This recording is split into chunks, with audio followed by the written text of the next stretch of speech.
vile ndugu yangu Eddie amesema hapa, wewe sio the first PS of internal security tumeona hii Kenya, bwana Raymond Omolo. Mimi nitakutaja. You are not even a tenth of the most, he's not in the top 5 of the most powerful interior CSS. Sisi tulikuwa tunakuwa bwana, tunasikia watu wanaitwa sijui Ezekiah Oyugi. Hata wewe mwenyewe ukitaja baba yako anaingia kwa miwa, wewe ukisema hiyo jina. Sasa huyu jamaa anafikiria atatisha nani? Tuko na anaitwa county commissioner hapa. Nataka nimtaje ndiye ajue tumemjua. Anaitwa nani? Nilikuwa nimeandika jina yake hapa. Gitonga. Huyu Gitonga baba wakati wa maandamano ameumiza watu wetu hapa sana. Na yeye ndiye anatumika pamoja na mjumbe wa hapa. Mjumbe wa hapa wa ODM. Kuja kutusumbua na kuvuruga watu.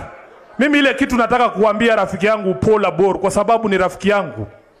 Mheshimiwa, ukifanya uamuzi kwamba umechoka na sisi, tuache kwa amani tafadhali.